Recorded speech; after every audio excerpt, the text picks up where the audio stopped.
Hello GATE aspirants. Homogeneous system of linear equation क्या होता है? Homogeneous system of linear equation क्या होता है? अगर हमारे पास कोई सिस्टम है A X equal to zero, ठीक है, हमारे पास एक सिस्टम है A X equal to zero जहाँ पे एक्स इक्वल टू ज़ीरो इस सिस्टम के लिए क्या है? सॉल्यूशन है ना। इस सिस्टम के लिए अगर x इक्वल टू ज़ीरो इसका एक सॉल्यूशन है तो इसका मतलब है कि जो ये आपका सिस्टम है ये एक ऐसा सिस्टम है आपका कंसिस्टेंट सिस्टम हुआ, राइट। कैसा सिस्टम हुआ आपका? कंसिस्टेंट सिस्टम हुआ। तो होमोजीनियस सिस्टम, तो पहला पॉइंट क्या हुआ कि ये इस कंडीशन को शो करता है कि अगर ए एक्स इक्वल टू ज़ीरो इस फॉर्म में अगर आपके पास कोई इक्वेशन है तो इसका मतलब वो क्या है? Homogeneous system of linear equation है, राइट। तो यहाँ पे जो ए है आपका, ए क्या है? कोफिशिएंट मैट्रिक्स होती है। एक ऐसी मैट्रिक्स होती है आपकी कोफिशिएंट मैट्रिक्स है A M cross N and X आपका क्या होता है? वेरिएबल्स होते हैं एन क्रॉस वन, ठीक है। ए क्या है? आपकी कोफिशिएंट मैट्रिक्स है। एक्स क्या है आपका? यहाँ पे वेरिएबल मैट्रिक्स है, राइट। ओके, तो जो ए है इसका जो ऑर्डर है वो एम क्रॉस एन है, जहाँ पे आपकी एम क्या होती हैं? आपकी रोज होती हैं। एन क्या होता है? आपका कॉलम होता है, राइट। एंड रो को ही आप क्या बोलते हैं? वो नंबर ऑफ इक्वेशंस बोलते हो। जो कॉलम होता है इसी को हम क्या बोलते हैं? नंबर ऑफ वेरिएबल्स बोलते हैं, राइट। ओके, नाउ सेकेंड चीज़ क्या है इसमें?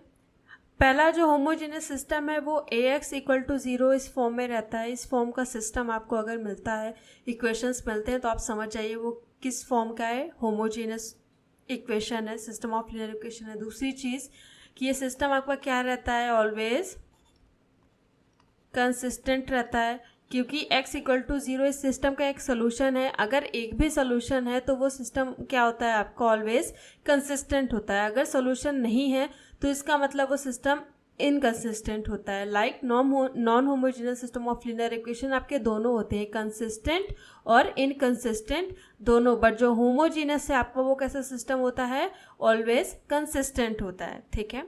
दूसरी बात कि होमोजीनियस सिस्टम ऑफ इक्वेशन के अंदर जो भी आपकी इक्वेशंस आते हैं उनका जो ऑर्डर होता है, मतलब जो आपके एम क्रॉस एन रोज और कॉलम है, वो उनकी डिग्री क्या होती है? ऑलवेज सेम होती है। मतलब वो हमेशा स्क्वायर मैट्रिक्स में रहते हैं। डिग्री और ऑर्डर क्या होते हैं आपके? सेम होते हैं, ठीक है। होमोजीनियस सिस्टम में सेम का मतलब जैसे आपके 3x3 हो गए, 4x4 हो गए, तो इस तरह से आपकी डिग्री जो होती है वो सेम होती है आपके रोज और कॉलम की, ठीक है।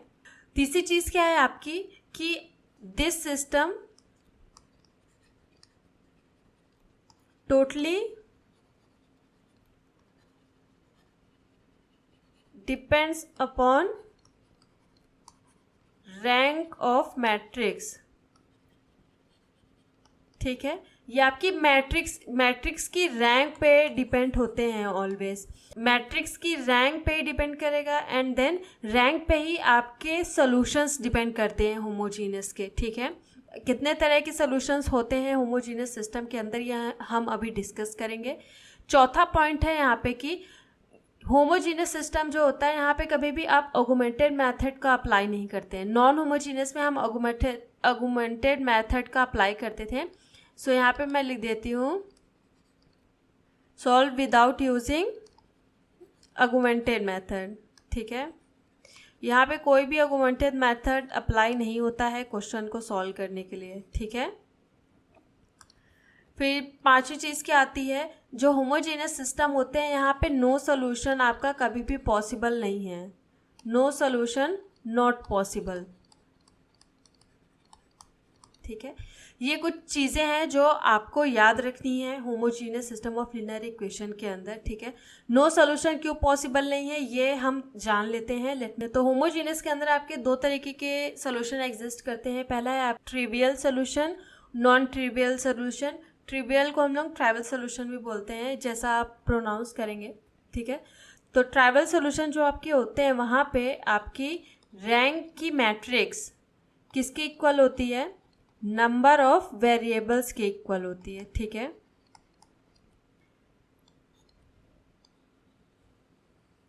तो जो ट्रिवियल सोल्यूशन होते हैं आपके होमोजेनियस सिस्टम के अंदर, उसकी कंडीशन क्या है कि जो रैंक होती है वो किसके इक्वल होती है, आपके नंबर ऑफ वेरिएबल्स और नंबर ऑफ अननोन्स के इक्वल होती है, ठीक है।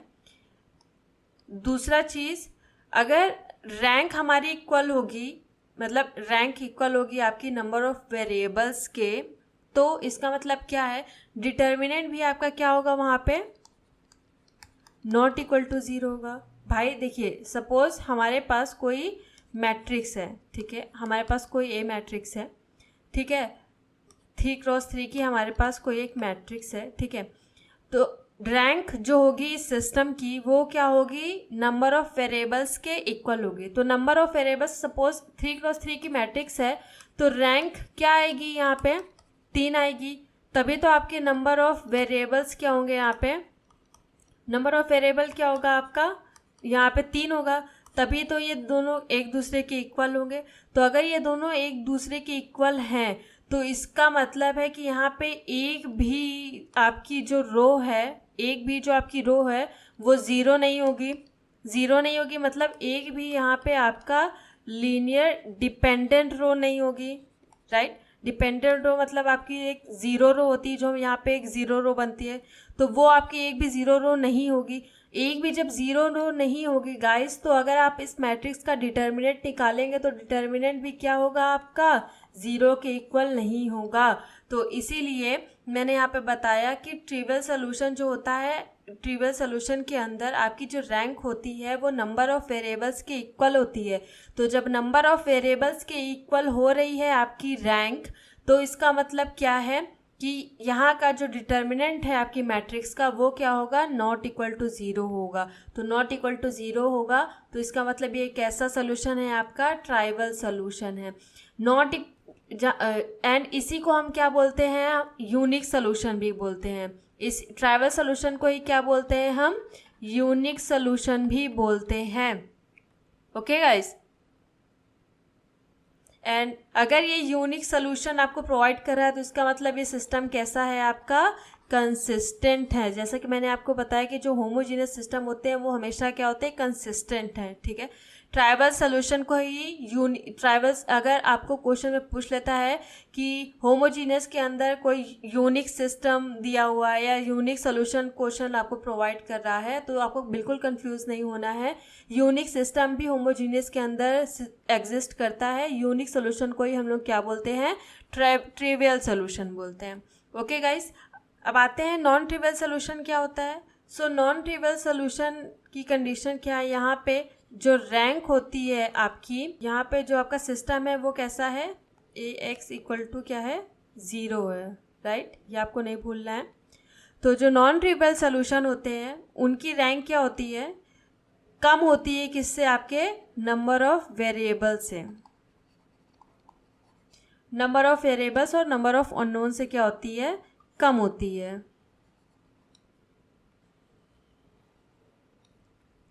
सेकेंड चीज़, यहाँ पे जो डिटर्मिनेंट होता है आपकी मैट्रिक्स का वो क्या होता है, 0 के इक्वल होता है। अब इसे भी देख लेते हैं एग्जाम्पल के थ्रू। सपोज हमारे पास कोई ए मैट्रिक्स है, ठीक है, 3x3 की, ठीक है। तो उसकी जो रैंक है वो आपकी क्या आ गई है, 2 आ गई है। रैंक 2 आ गई है का क्या मतलब है कि जो आपकी पहली रो के अलावा जो आपकी बाकी 2 रोज हैं उनमें से कोई एक रो आपकी क्या है, 0 है, राइट।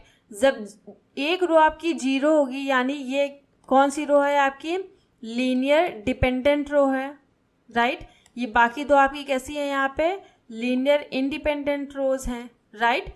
तो जब एक रो आपकी 0 हो गई है, बाकी 2 रोज आपकी नॉन ज़ीरो हैं, यानी इंडिपेंडेंट इक्वेशन, इंडिपेंडेंट यहाँ पे आपकी रोज हैं। तो यहाँ पे नंबर ऑफ वेरिएबल्स कितने हैं, 3 हैं। तो जब यहाँ पे आपकी 2 रो लीनियरली इंडिपेंडेंट है, यानी आपकी जो रैंक आएगी वो क्या होगी, 2 तभी होगी जब एक रो आपकी 0 होगी। अगर 3x3 का मैट्रिक्स है तो नॉन ट्रिवियल सोल्यूशन की जो कंडीशन है वो क्या है कि आपकी जो रैंक है वो नंबर ऑफ वेरिएबल से कम होना चाहिए। तो 3x3 है तो 3x3 से कम रैंक क्या होगी, 2 होगी। तो मान लीजिए कि अगर आपका जो मैट्रिक्स है उसमें आपकी एक 0 रो है, तभी तो आपकी रैंक जो है इस मैट्रिक्स की वो क्या आएगी, 2 आएगी। एंड आपके वेरिएबल्स यहाँ पे कितने हैं, 3 है, तभी तो वो इस कंडीशन को सेटिस्फाई करेगी। रैंक क्या है आपकी, कम है नंबर ऑफ वेरिएबल से। तो हमें ये भी पता है गाइस कि जब number of variables come, number of variables ज़्यादा हैं आपकी रैंक से, तो इसका मतलब क्या है कि ये आपका इनफाइनाइट मैनी सोल्यूशन है। ट्राइवियल सोल्यूशन को ही हम क्या बोलते हैं, मैनी सोल्यूशन भी बोलते हैं। जैसा कि हम non homogeneous system of linear equation में पढ़ चुके हैं, वहाँ पे आपको कंसिस्टेंट सोल्यूशन के अंदर 2 चीज़ें थी, यूनिक सोल्यूशन था आपका और मैनी सोल्यूशन था। तो जो ये कंसिस्टेंट वाला पार्ट था यही हमारा क्या है, होमोजीनियस है यहाँ पे। बस डिफरेंस ये है कि यहाँ पे कंडीशन अलग है। नॉन होमोजीनियस के अंदर Ax = B कंडीशन को फॉलो करता था, इस टाइप की जो इक्वेशंस को फॉलो, इस टाइप की कंडीशन को जो इक्वेशन फॉलो करते थे वो आपके नॉन होमोजीनियस थे। बट यहाँ पे आपका B की जगह 0 है, जहाँ पे x = 0 आपको एक सोल्यूशन दे रहा है, इसलिए ये क्या है, कैसा सिस्टम है, कंसिस्टेंट सिस्टम है। एंड यूनिक यहाँ पे क्या है, आपका ट्राइबल सोल्यूशन है। सेम एज रैंक इक्वल होनी चाहिए किसके, नंबर ऑफ वेरिएबल्स के। वहाँ पे हमने मैनी सोल्यूशन क्या पढ़ा था, जहाँ पे रैंक क्या होती थी, कम, रैंक क्या होती थी, नंबर ऑफ वेरिएबल से कम होती थी। सेम चीज़ यहाँ पे भी है, इसीलिए हम इसे क्या बोल रहे हैं, मैनी सोल्यूशन भी बोलते हैं नॉन ट्रिवियल सोल्यूशन को।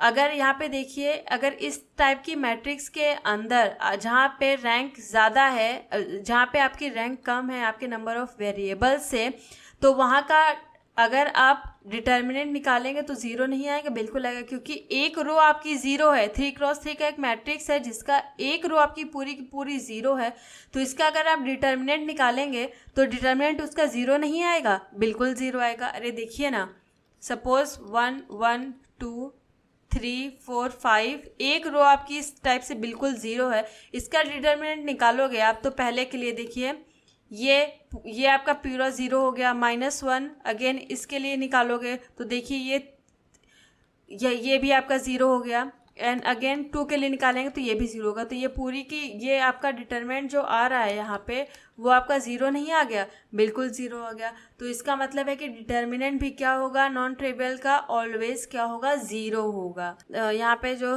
तीसरी बात है वो क्या है, इसी को हम क्या बोलते हैं, इनफाइनाइटली सोल्यूशन भी बोलते हैं, इनफाइनाइट मैनी सोल्यूशन भी बोलते हैं, एंड नॉन ट्रिवियल को ही हम मोर देन 1 सोल्यूशन भी बोलते हैं। तो अगर आपको होमोजीनियस के अंदर बोल दे कि इनफाइनाइट सोल्यूशन है तो इसका मतलब क्या है, नॉन ट्रिवियल सोल्यूशन की ही वो बात कर रहा है, ठीक है। तो जो होमोजीनियस सिस्टम ऑफ इक्वेशंस होते हैं वो क्या होते हैं आपके, Ax = 0 इस टाइप के इक्वेशंस होते हैं, इस टाइप की कंडीशन को फॉलो करते हैं।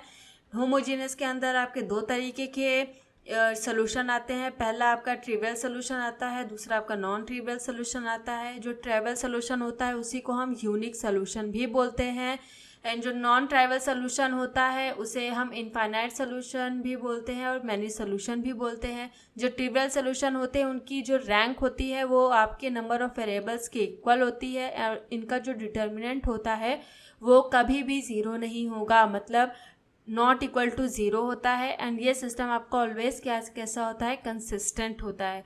नॉन ट्राइवल सोल्यूशन की कंडीशन क्या है, जो रैंक होती है वो कम होती है नंबर ऑफ वेरिएबल से, इसलिए जो डिटर्मिनेंट है वो हमेशा क्या होता है, 0 होता है। एंड ये सिस्टम भी कैसा होता है, ऑलवेज कंसिस्टेंट होता है, कंसिस्टेंट होता है। तो एक चीज़ यहाँ पे और पूछता है आपको कि number of linearly independent solution अगर आपको पूछता है कि number of linearly independent solution आपको पूछता है तो number of linearly independent solution को ही हम किससे जानते हैं, P से, और ये क्या होता है n माइनस आर। इसका मतलब क्या होता है, n जो होता है आपका n आपका क्या होता है, नंबर ऑफ ऑर्डर होता है, मैट्रिक्स का जो ऑर्डर होता है वो, और जो R होती है वो आपकी क्या होती है, रैंक होती है। ओके गाइस, तो अगर आपको number of linearly independent solution पूछे तो आपको कैसे निकालना है, सिंपली जो आपकी मैट्रिक्स है उसको ऑर्डर देख लीजिए। अगर कोई मैट्रिक्स है आपकी 3x3 की, सपोज 3x3 की, तो इसका अगर ऑर्डर आपका देखिए कितना है, 3 है, ठीक है, और जो रैंक है, ऑर्डर कितना है, 3 है, रैंक आपकी मैट्रिक्स की सपोज 2 है, तो यहाँ पे आप 2 माइनस कर दोगे तो जो 1 आएगा ये नंबर आपका कैसा कहलाता है, लीनियरली इंडिपेंडेंट सोल्यूशन कहलाता है। तो आई होप गाइस ये सारी चीज़ें आपको समझ में आ गई हैं। होमोजीनियस सिस्टम क्या होता है, tribal solution, non tribal solution, homogeneous के 2 सोल्यूशन हैं एंड इनकी कंडीशन भी हमने डिस्कस कर ली है। तो आई होप ये सारी चीज़ें आपको अच्छे से समझ में आ गई हैं। सो मिलते हैं हमारे नेक्स्ट वीडियो में, वहाँ पे हम क्वेश्चन को सॉल्व करेंगे जो हमारे गेट एग्ज़ाम में आए हुए हैं, सो दैट हमें ये और अच्छे से समझ में आ सके। सो मिलते हैं हमारे नेक्स्ट वीडियो में, तब तक के लिए बाय बाय।